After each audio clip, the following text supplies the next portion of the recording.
नमस्कार. Yes mathematics या YouTube चॅनलमध्ये आपलं सर्वांचं स्वागत आहे. आज आपण बघणार आहोत घटक 11 विशेष प्रश्न. उपघटक सामाजिक बुद्धिमत्ता स्वाध्याय 11.2. प्रश्न नंबर 1. तुमच्या शाळेत महात्मा गांधी जयंतीनिमित्त गावातील स्वच्छता मोहिमेसाठी श्रमदान शिबिर आयोजित केले आहे. त्यावेळी कोणाची कृती योग्य आहे? मित्रांनो, आपल्याला 4 पर्याय दिलेले आहेत. 4 पर्यायांमधून सर्वात योग्य पर्यायाची निवड आपल्याला करायची आहे. पर्याय क्रमांक 1 आहे प्रशांत सकाळीच वेळेवर शाळेत श्रमदानासाठी पोहोचला. पर्याय क्रमांक 2 श्रमदान करावे लागेल म्हणून गौरव गैरहजर राहिला.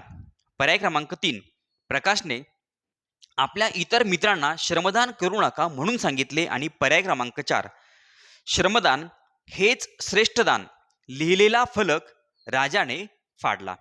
मित्रांनो, सर्वात योग्य कृती आहे पर्याय क्रमांक 1 म्हणजे प्रशांत सकाळीच वेळेवर शाळेत श्रमदानासाठी पोहोचला. मित्रांनो, श्रमदान करणं ही एक आपली सामाजिक जबाबदारी आहे. आपल्या शाळेमध्ये स्वच्छता मोहिमेसाठी मित्रांनो श्रमदान शिबिर आयोजित केलेलं आहे आणि त्या शिबिरामध्ये सहभाग नोंदविणं हे आपलं कर्तव्य आहे. आपल्या गावची स्वच्छता करणं, गावातील स्वच्छता करणं हे आपलं कर्तव्य आहे. ही आपली सामाजिक जबाबदारी आहे आणि मित्रांनो ती आपण पार पाडली पाहिजे. त्यासाठी आपण गैरहजर राहता कामा नये. मित्रांना श्रमदान करू नका असं सांगणं मित्रांनो अतिशय चूक आहे. कारण की आपल्याला जर त्या ठिकाणी स्वच्छता करायची नसेल, श्रमदान करायचं नसेल, तर इतरांना त्या ठिकाणी त्या कामापासून बाजूला करू नका. आणि फलक फाडणे ही तर मित्रांनो अतिशय अयोग्य कृती आहे. म्हणजे पहिल्या प्रश्नामध्ये सर्वात योग्य पर्याय आहे प्रशांत सकाळीच वेळेवर शाळेत श्रमदानासाठी पोहोचला. म्हणजे पहिल्या प्रश्नाचं उत्तर आहे पर्याय क्रमांक 1. यानंतर आहे प्रश्न नंबर 2. शेजारच्या मुलाने मारले अशी तक्रार तुमच्या लहान भावाने केली, तुम्ही काय कराल? पर्याय क्रमांक 1 शेजारच्या मुलाला मारायला जाल. पर्याय क्रमांक 2 तू सुद्धा त्याला मार असे लहान भावाला सांगाल. पर्याय क्रमांक 3 शेजारच्या मुलाशी बोलू नकोस असे भावाला सांगाल. आणि पर्याय क्रमांक 4 शेजारच्या घरी जाऊन नेमके काय झाले ते बघाल. मित्रांनो, सर्वात योग्य पर्याय आपल्याला निवडायचा आहे. बघा, शेजारच्या मुलाने आपल्या लहान भावाला मारलेलं आहे. मित्रांनो, अशा वेळेला आपण त्या ठिकाणी जाणं आणि नेमकं काय घडले त्याबद्दल माहिती करून घेणं हे अतिशय योग्य आहे. शेजारच्या मुलाला मारायला जाणं मित्रांनो हे अयोग्य आहे. त्या ठिकाणी वाद होतील आणि वादातून नको ते त्या ठिकाणी घडू शकतं. अशा वेळेला आपण त्याला मारणं अयोग्य आहे.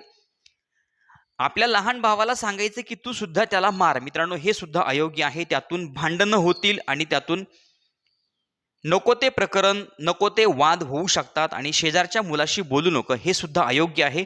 सर्वात योग्य पर्याय आहे शेजारच्या घरी जाऊन नेमकं काय झालं ते मित्रांनो बघितलं पाहिजे. म्हणजे दुसऱ्या प्रश्नामध्ये सर्वात योग्य कृती आहे पर्याय क्रमांक 4. यानंतर आहे प्रश्न नंबर 3.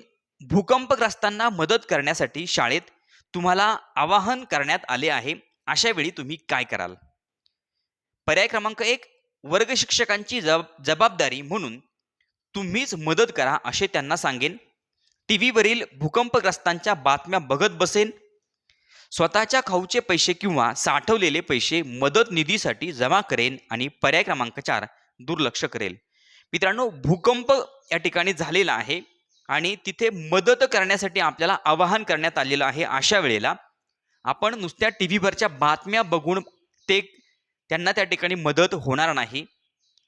आणि ती जबाबदारी शिक्षकांनी आपल्याला आवाहन केलं म्हणजे ती जबाबदारी फक्त शिक्षकांची आहे असं नाही.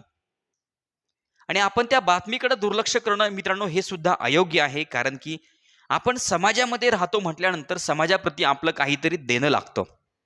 आपण समाजाचा एक भाग आहोत म्हणजे आपण समाजासाठी काहीतरी केलं पाहिजे. अशा वेळेला आपण आपल्या स्वतःच्या खाऊचे पैसे, विद्यार्थ्याने स्वतःच्या खाऊचे पैसे किंवा साठवलेले पैसे मदत निधी म्हणून जमा करणं मित्रांनो हे योग्य आहे. म्हणजे तिसऱ्या प्रश्नामध्ये सर्वात योग्य कृती आहे पर्याय क्रमांक 3. प्रश्न नंबर 4. कोरोना सारख्या साथीच्या रोगाचा फैलाव रोखण्यासाठी कोणाची कृती योग्य ठरेल? पर्याय क्रमांक 1 समीरा सार्वजनिक ठिकाणी जाताना तोंडाला मास्क लावून जाते? पर्याय क्रमांक 2 रजत गर्दीच्या ठिकाणी उगाचच फिरायला जातो. पर्याय क्रमांक 3 संतोष त्याच्या मित्रांसह चित्रपट पाहण्यासाठी मास्क न लावता चित्रपटगृहात जातो. आणि पर्याय क्रमांक 4 रुही बाहेरून आल्यावर हातपाय न धुता सरळ स्वयंपाकघरात जाते. मित्रांनो, कोरोना सारखी महामारी आपण सर्वांनी बघितलेली आहे. त्यावेळेला आपण कोणते कोणते नियम पाळले हे आपलं सर्वांना माहीत आहे. मग अशा वेळेला समीरा सार्वजनिक ठिकाणी जाताना तोंडाला मास्क लावून जाते. मित्रांनो, हे सर्वात योग्य आहे, सर्वात योग्य कृती आहे. कारण की गर्दीच्या ठिकाणी उगाचच फिरायला जाणं आणि मग आपल्याला जर त्यातून कोरोना झाला तर मित्रांनो आपण आजारी पडू, आपल्याला त्या ठिकाणी हॉस्पिटलसाठी मोठा खर्च होणार आहे. अशा वेळेला गर्दीच्या ठिकाणी उगाचच फिरायला जाणं हे अयोग्य आहे. चित्रपटगृहामध्ये गेल्यानंतर मास्क न लावता चित्रपटगृहात जाणं मित्रांनो हे सुद्धा अयोग्य आहे. कोरोनासारख्या महामारीच्या काळामध्ये आपण मित्रांनो सर्वांनी मास्क लावलेले आहे. आपल्याला जिथे कुठे जायचं आहे त्यावेळेला आपण मास्क लावून गेलं पाहिजे. आणि पर्याय क्रमांक 4 रुही बाहेरून आल्यावर हात पाय न धुता सरळ स्वयंपाकघरात जाते. मित्रांनो, बाहेरून आल्यानंतर हात पाय धुणं हे आपलं त्या ठिकाणी कर्तव्य आहे. कारण की आपण हात पाय न धुता घरात जर गेलो तर आपल्या घरच्यांना या रोगाचा प्रादुर्भाव होऊ शकतो. अशा वेळेला तोंडाला मास्क लावून सार्वजनिक ठिकाणी जाणे ही कृती योग्य आहे. म्हणून चौथ्या प्रश्नामध्ये योग्य कृती, सर्वात योग्य कृती आहे पर्याय क्रमांक 1. यानंतर आहे प्रश्न नंबर 5. वर्गामध्ये 2 मुलांमध्ये भांडण सुरू आहे, तुम्ही काय कराल? पर्याय क्रमांक 1 त्यांच्या भांडणाची गंमत बघत बसेन, त्यांच्या भांडणात सहभाग घेईन. पर्याय क्रमांक 3 शिक्षकांना भांडणाची माहिती देऊन त्यांना तिथे घेऊन येईन. आणि पर्याय क्रमांक 4 त्या मुलांना भांडण्यासाठी प्रोत्साहन देईल.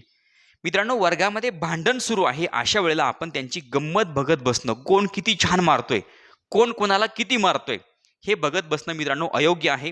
त्या भांडणामध्ये एखाद्याचा जीव जाऊ शकतो. अशा वेळेला मित्रांनो आपण ते भांडण सोडण्याचा प्रयत्न केला पाहिजे. आपल्याला भांडण सोडता येत नसेल तर दुसऱ्या एखाद्या व्यक्तीला, वर्गामध्ये असेल ते भांडण तर वर्गामध्ये मित्रांनो दुसरीकडे कुठे शिक्षक असतील त्या शिक्षकांना बोलावून आपण ते भांडण सोडवण्याचा प्रयत्न केला पाहिजे. आणि जे भांडण करतात त्यांना प्रोत्साहन देणं मित्रांनो अयोग्य आहे. त्यातून वाद होतील, त्यातून एकमेकांची डोकी फुटतील. मग मित्रांनो योग्य कृती आहे शिक्षकांना भांडणाची माहिती देऊन त्यांना तिथे घेऊन येईन. म्हणजे 5व्या प्रश्नामध्ये सर्वात योग्य पर्याय आहे पर्याय क्रमांक 3. यानंतर आहे प्रश्न नंबर 6. सुरक्षित साधने वापरून सूर्यग्रहण पाहणे असा एक कार्यक्रम आहे, तुम्ही काय कराल?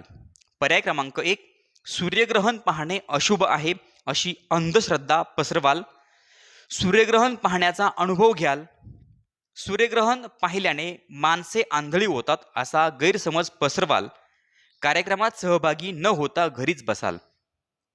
मित्रांनो, सूर्यग्रहण साधने वापरून सूर्यग्रहण पाहणे असा एक कार्यक्रम असेल तर मित्रांनो आपण ते सूर्यग्रहण बघितलं पाहिजे. सूर्यग्रहण ही एक नैसर्गिक क्रिया आहे. मग मित्रांनो ती जर एक नैसर्गिक क्रिया असेल तर ती अंधश्रद्धा होऊ शकत नाही. तो निसर्गाच्या चक्राचा एक भाग आहे. मित्रांनो आपण त्याचा अनुभव घेतला पाहिजे, त्याबद्दल आपण जाणून घेतलं पाहिजे. सूर्यग्रहण म्हणजे मित्रांनो ही काही अंधश्रद्धा नाहीये, त्याने माणसे आंधळे होत नाहीत. आपण व्यवस्थित जर त्या ठिकाणी सूर्यग्रहण बघण्यासाठी त्या दुर्बिणीचा व्यवस्थित वापर केला, दुर्बिणीच्या साह्यानं मित्रांनो आपण जर ते सूर्यग्रहण बघितलं तर आपल्याला कुठल्याही प्रकारे इजा होत नाही. म्हणून 6व्या प्रश्नामध्ये सर्वात योग्य कृती आहे सूर्यग्रहण पाहण्याचा अनुभव घ्याल. मित्रांनो सूर्यग्रहण आपण बघितलं पाहिजे, नेमकं त्या काळात काय होतं ते आपण जाणून घेतलं पाहिजे. नवीन गोष्टी जाणून घेतल्याने आपल्या ज्ञानामध्ये भर पडते. म्हणून 6व्या प्रश्नामध्ये योग्य कृती आहे पर्याय क्रमांक 2. यानंतर आहे प्रश्न नंबर 7. 31 डिसेंबरच्या मध्यरात्री नववर्षाचे स्वागत कसे कराल? पर्याय क्रमांक 1 रस्त्यावर उतरून फटाके वाजवाल. पर्याय क्रमांक 2 घरातील सदस्यांसह घरीच आनंद साजरा कराल. पर्याय क्रमांक 3 परिचितांना मध्यरात्री फोन करून शुभेच्छा द्याल. आणि पर्याय क्रमांक 4 बाहेर जोरजोरात ओरडत आनंद व्यक्त कराल. मित्रांनो 31 डिसेंबर ची मध्यरात्र म्हणजे त्या ठिकाणी आपल्याला पुढचा दिवस हा नववर्षाचा असतो. अशा वेळेला रस्त्यावर उतरून फटाके वाजवल्यानंतर मित्रांनो, बाकी आपल्या शेजारी राहणारे कोणी म्हातारे माणसं असतील, आजारी व्यक्ती असेल, कोणी पेशंट असेल, लहान मुलं असतील, मग हे फटाके वाजवून, फटाके फोडून जोरजोरात आपण बाहेर रस्त्यावर ओरडत फिरल्याने काय होणार आहे? त्यांना डिस्टर्ब होणार आहे. त्यांना त्याचा त्रास होणार आहे. किंवा इतरांना मध्यरात्री फोन करून शुभेच्छा देण्याची सुद्धा मित्रांनो काही आवश्यकता नाहीये. मध्यरात्री शुभेच्छा दिल्यानंतर त्यांचं पूर्ण वर्ष काय आनंदात जाणार आहे असं काही नाहीये. मग अशा वेळेला आपण घरातील सदस्यांसह घरीच आनंद व्यक्त केला पाहिजे, घरीच आनंद साजरा केला पाहिजे आणि मग दुसऱ्या दिवशी सकाळी उठून आपल्या मित्रांना, ज्यांना कोणाला आपल्याला शुभेच्छा द्यायच्या त्यांना आपण शुभेच्छा देऊ शकतो. म्हणून 7व्या प्रश्नामध्ये सर्वात योग्य कृती आहे घरातील सदस्यांसह घरीच आनंद साजरा कराल. 7व्या प्रश्नाचं उत्तर पर्याय क्रमांक 2. मित्रांनो, आपल्याला 4 पर्याय दिलेले असतात. 4 पर्यायामध्ये सर्वात योग्य पर्यायाची आपल्याला निवड करायची असते, जो सामाजिक दृष्टिकोनातून योग्य पर्याय आहे. आपण समाजात राहतो म्हणजे जो पर्याय समाजासाठी चांगला आहे, आपली सामाजिक बांधिलकी त्यातून आपल्या लक्षात येईल असा पर्याय आपण निवडायचा आहे. स्वतःच्या हितापेक्षा समाजाच्या हिताला आपल्याला त्या ठिकाणी प्राधान्य द्यायचं आहे आणि तो पर्याय निवडायचा आहे. यानंतर आहे प्रश्न नंबर 8. गावातील स्वच्छता अभियान अंतर्गत कचरा निर्मूलनासाठी काय कराल? पर्याय क्रमांक 1. गावातील सारा कचरा जाळून टाकाल. पर्याय क्रमांक 2. ओला कचरा सुका कचरा एकत्रच कचरा कोंडीत टाकाल. पर्याय क्रमांक 3. गावकऱ्यांसोबत ओल्या कचऱ्यापासून खत बनवण्याचा प्रकल्प राबवाल. आणि पर्याय क्रमांक 4. दुसरे कोणी हे काम करेल म्हणून स्वतः काहीही करणार नाही. मित्रांनो, गावामध्ये असणारा सारा कचरा जाळून जर आपण टाकला, कचरा जाळून टाकणं हे योग्य आहे, पण तो कोणत्या ठिकाणी जाळून टाकणं, कोणत्या ठिकाणी आपण जाळून टाकतो याला महत्त्व आहे. मित्रांनो, आपण कचरा गावामध्ये जर जाळून टाकला तर त्याच्यापासून हवेचं प्रदूषण होणार आहे आणि त्याचा त्रास पूर्ण गावाला होणार आहे. ओला कचरा सुका कचरा एकत्र टाकल्याने सुद्धा मित्रांनो वेगळे परिणाम होणार आहे, कारण की आपण ज्या ठिकाणी कचरा टाकतो त्या ठिकाणी हा सर्व कचरा एकत्र आल्यानंतर त्यापासून आपल्याला जो काही प्रकल्प करायचा असेल, कचऱ्याचं जे काही विघटन होणार असेल ते विघटन लवकर होणार नाही. अशा वेळेला आपण ओला कचरा एकीकडं आणि सुका कचरा दुसरीकडं केला पाहिजे. आणि हे काम दुसरे कुणाचं तरी आहे, हे दुसरं कुणाचं तरी काम आहे, दुसरं कोणीतरी हे काम करेल म्हणून आपण त्यापासून बाजूला जाणं मित्रांनो हे अयोग्य आहे. अशा वेळेला आपण गावकऱ्यांसोबत ओला कचऱ्यापासून खत बनवण्याचा प्रकल्प राबवणं, त्या प्रकल्पामध्ये सहभाग घेणं योग्य आहे. म्हणजे कचऱ्यापासून खत जर गावामध्ये बनवलं जात असेल तर त्या खताचा उपयोग इतर शेतकऱ्यांना होणार आहे. म्हणून आपण तो कचरा जाळून न टाकता, सगळा कचरा ओला कचरा सुका कचरा एका ठिकाणी न टाकता, आपण गावकऱ्यांसोबत ओल्या कचऱ्यापासून खत बनवण्याच्या प्रकल्पामध्ये सहभाग घेणं हे योग्य आहे. म्हणून 8व्या प्रश्नामध्ये योग्य कृती आहे पर्याय क्रमांक 3. यानंतर आहे प्रश्न नंबर 9. शेतात काम करणाऱ्या सीतारामला सर्पदंश झाला तर अशा वेळी तुम्ही काय कराल? पर्याय क्रमांक 1. आता सीताराम लवकर मरणार असे सगळ्यांना सांगणार. पर्याय क्रमांक 2. विष उतरवणाऱ्या मांत्रिकाला बोलवून आणाल. पर्याय क्रमांक 3. आपल्या डोक्याला ताप नको म्हणून दुर्लक्ष कराल. आणि पर्याय क्रमांक 4. सीतारामला ताबडतोब नजीकच्या रुग्णालयात न्याल. मित्रांनो, साप चावल्यानंतर आता ती व्यक्ती मरणार आहे सर्वांना सांगत फिरण्यापेक्षा मित्रांनो आपण त्याला काहीतरी मदत केली पाहिजे. त्याला आपण काय मदत करू शकतो तर मित्रांनो त्याला दवाखान्यात कसं आपल्याला लवकर पोहोचविता येईल याचा विचार करा. विष उतरवणाऱ्या मांत्रिकाला बोलवून मित्रांनो त्या शेतकऱ्याचं, त्या सीतारामचं दुःख कमी होणार नाही. मांत्रिक त्या ठिकाणी सापाचं विष कमी करू शकत नाही, त्यासाठी त्याला दवाखान्यात जाणंच योग्य आहे. आपल्या डोक्याला ताप नको म्हणून असं दुर्लक्ष करणं मित्रांनो ही सामाजिक बांधिलकीपासून दूर जाण्याची क्रिया आहे. शेतामध्ये काम करणारा तो सीताराम आपल्या ओळखीचा असतो, आपल्या शेजारी राहणारा असतो. अशा वेळेला मित्रांनो आपण आपली जबाबदारी, आपली सामाजिक बांधिलकी म्हणून त्याला मदत करणं हे आपलं काम आहे. म्हणजे आपण सीतारामला ताबडतोब नजीकच्या रुग्णालयात कसं आपल्याला लवकर पोहोचविता येईल याकडे आपण लक्ष दिलं पाहिजे. म्हणून 9व्या प्रश्नामध्ये योग्य कृती आहे पर्याय क्रमांक 4. प्रश्न नंबर 10. शाळेच्या शेजारी असलेल्या आमराईतील झाडांना भरपूर आंबे लागले असतील तर तुमची कोणती कृती योग्य ठरेल? पर्याय क्रमांक 1, फक्त पिकलेले आंबे तोडून घेऊ. शाळेत येता जाता कोणालाही न कळता गुपचूप आंबे तोडून खिशात घालू. पर्याय क्रमांक 3, आमराईच्या मालकाने दिले तरच आंबे घेऊ किंवा त्याला तशी विनंती करू. आणि पर्याय क्रमांक 4, भरपूर आंबे काढून पिशवीत भरवून लपवून ठेवू. मित्रांनो, शाळेच्या शेजारी आमराई आहे, शाळेच्या शेजारी आंब्याची बाग आहे. मग आपण काय केलं पाहिजे? तर मित्रांनो, पिकलेले आंबे तोडून घेणं हे अयोग्य आहे. त्या मालकाला, आमराईच्या मालकाला न विचारता आंबे तोडून घेणं मित्रांनो अयोग्य आहे. ती एक प्रकारे चोरी आहे. येता जाता कोणालाही न कळता आंबे तोडणं मित्रांनो हे अयोग्य आहे. ती एक प्रकारची चोरी असते. मग आपण एकदा चोरी केली की आपल्याला ती सवय लागते. मग मित्रांनो, अशा वाईट सवयींपासून आपण बाजूला राहण्याचा प्रयत्न केला पाहिजे. अशा वाईट सवयी आपल्यामध्ये जर असतील तर मित्रांनो त्या आपल्याला निश्चित एक दिवस धोका देतील.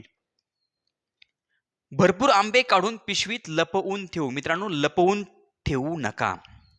तुम्हाला जर आंबे खरंच खाण्याची एखाद्या दिवशी इच्छा झाली तर त्या मालकाकडे जा, त्याला विनंती करा, आम्हाला आंबे पाहिजे आहे. तो तुम्हाला आनंदाने आंबे देईल. पण जर तुम्ही ते चोरून, लपवून, त्याला दगड मारून त्या ठिकाणी आंबे खाण्याचा प्रयत्न केला तर मित्रांनो ही कृती अयोग्य आहे. योग्य कृती आहे, आमराईच्या मालकाने दिले तरच आंबे घेऊ किंवा त्याला तशी विनंती करू. 10व्या प्रश्नामध्ये योग्य कृती आहे, योग्य पर्याय आहे पर्याय क्रमांक 3. यानंतर आहे प्रश्न नंबर 11. एका सामूहिक उपक्रमात शिक्षकांनी तुम्हाला न आवडणाऱ्या कामाची जबाबदारी तुमच्यावर सोपवली. तुम्ही काय कराल? पर्याय क्रमांक 1, उपक्रमातून अंग काढून घ्याल.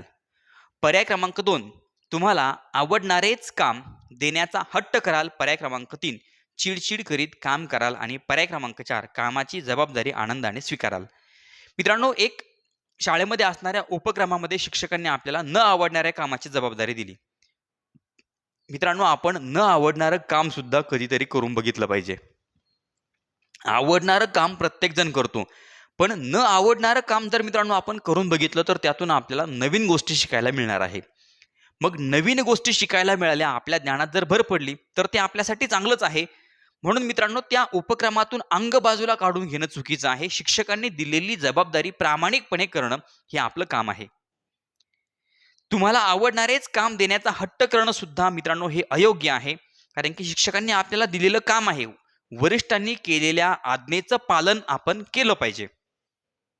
चिडचिड करीत काम केल्याने मित्रांनो ते काम व्यवस्थित होणार नाही आणि त्या कामातून आपल्याला समाधान मिळणार नाही.